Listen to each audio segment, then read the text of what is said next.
Aujourd'hui, on parle de la Ronin, une aile de chez Air Design qui est sortie en 2023 et qui est une voile montagne. Monosurface. Tu la donnerais à qui, toi, Romano? Je la donnerais. C'est pas une UFO, donc c'est pas forcément un débutant. Parce que c'est un peu plus nerveux, c'est un virage qui engage plus que sur la UFO. Pour moi, c'est une troisième voile, quoi. C'est une voile, tu mets au fond du sac une pratique vraiment particulière pour le trailer qui a tous les matins vent de cul au col des frettes ou des choses comme ça. En montagne, ça n'a pas l'efficacité que peut avoir une Suzy si on est chez Air Design ou une autre voile montagne, quoi. Ça bute dès qu'il y a du vent, c'est un petit peu plus fragile, voilà. Par contre, c'est très léger, ça prend en charge super bien, ça gonfle super bien. C'est ça le délire, en fait, c'est que c'est tellement petit, c'est qu'on peut la mettre au fond du sac, on a l'impression de rien avoir. Ouais.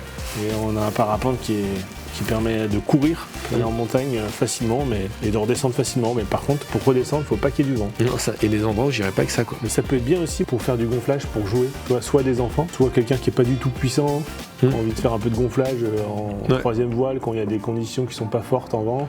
Non, et pour le coup, ça me fait penser à ça, c'est qu'il faut aussi, avec cette aile, faut s'acclimater à des suspentes, à des Drizzt Dynema. Et Drizzt Dynema, c'est pas toujours facile. Non. Des fois, tu as une prise d'élévateur qui n'est pas toujours simple.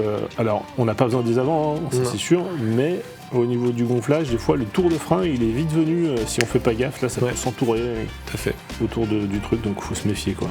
Donc voilà, très bonne voile, mais avec un spectre d'utilisation qui est plus limité que les autres voiles, quoi. Un peu restreint. Faut en être conscient, quoi. Peu de conditions, des toutes petites conditions, ça va tenir sur des soarings, des choses comme ça peut être rigolo. C'est aussi des profils qui sont assez porteurs, quoi. On se rend compte que ça monte assez bien dans le thermique et ça tient bien l'air, quoi. Ça te prend bien en charge généralement, c'est pas ces petits parapentes mono, quoi. Mais par contre, c'est des profils qui demandent d'être chargés, contrairement aux autres voiles, quoi. Faut pas hésiter à descendre en taille, ça fonctionne mieux bien chargé que pas chargé, quoi. C'est clair. Et même pas chargé, ça pourrait presque être dangereux, je trouve, quoi. Trop mou à la main, dans la commande. Trop mou à la main, ça va peut-être arrêter de voler plus facilement, ça va encore plus buter avec le moindre vent et tout ça, quoi. Donc faut pas hésiter à les charger, quoi. Faut pas avoir en tête que cette aile, c'est un parapente qui est idiot-proof et qui peut être n'importe qui. Pour le coup, il peut y avoir du pilotage. Et s'il y a du pilotage avec un parapente qui se comporte pas bien avec une Ronin, ça peut vite être un peu sketchy, quoi. Donc, le jour où ça arrête de voler, c'est plus la même, quoi. C'est ça, exactement. Ça supporte pas le surpilotage, ce genre de parapente. Carrément.